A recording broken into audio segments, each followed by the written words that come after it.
Vamos falar de um dos textos mais influentes de todos os tempos, A Arte da Guerra, de Sun Tzu.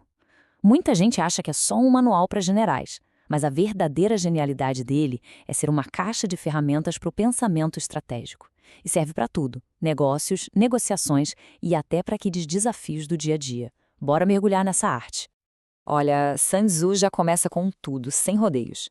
Essa primeira frase não é sobre tática, é sobre o peso da responsabilidade. Ele já deixa claro de cara que estratégia não é um jogo. O que está em jogo é tudo, a vida ou a morte. E é exatamente por isso que qualquer decisão precisa ser muito, mas muito bem pensada. Beleza, então, para a gente montar essa nossa caixa de ferramentas estratégicas, vamos focar em 5 conceitos principais. Pense em cada um como uma peça de um quebra-cabeça. Quando a gente junta tudo, a gente tem uma visão completa para encarar qualquer parada. Primeiro, o começo de tudo. Para Sun Tzu, a estratégia não começa na ação. Não é sair atacando, não. Começa bem antes, com uma análise fria, calculista. A primeira coisa a se fazer é entender onde se está pisando, qual é o campo de jogo. Tá, mas o que se avalia exatamente? São estes 5 fatores. A doutrina é basicamente a sintonia entre o líder e sua equipe, sabe? Se todo mundo tá na mesma página. O céu e a terra são as coisas que a gente não controla, o clima, o terreno. O comandante, claro, é sobre a qualidade da liderança.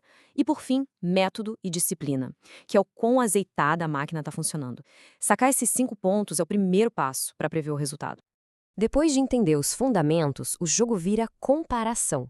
Sun Tzu lança 7 perguntas-chave. A ideia é responder cada uma delas com total sinceridade, olhando para o seu lado e para o lado do adversário. E o mais incrível é que, segundo ele, se isso for feito direito, o resultado da disputa fica óbvio, antes mesmo de alguém mexer uma palha.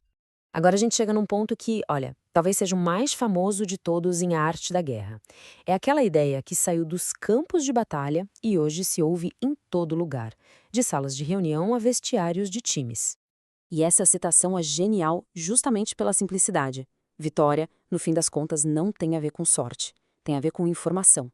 Conhecer as próprias forças e fraquezas é o que te deixa seguro, na defesa.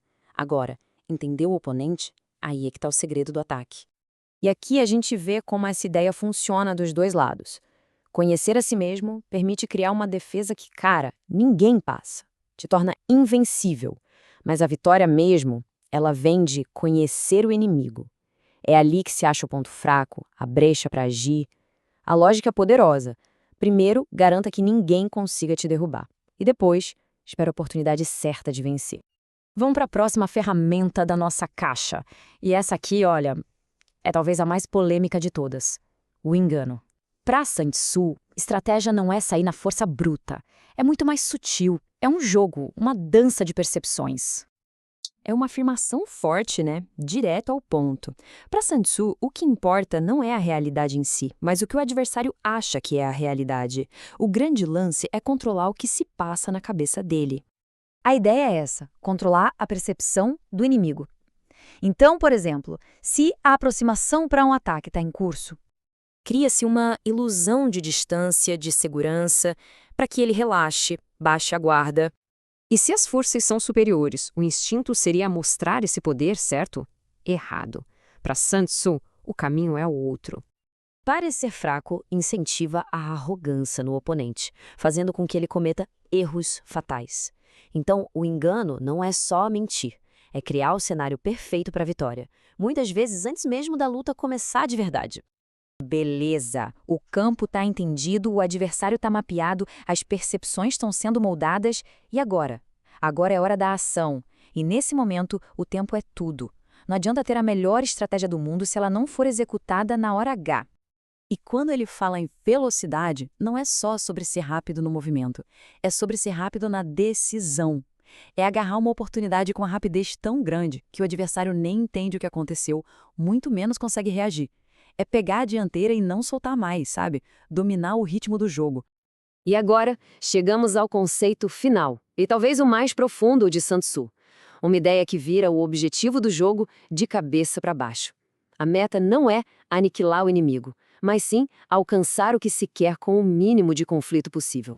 Ele chama isso de vitória completa. É o ápice da estratégia.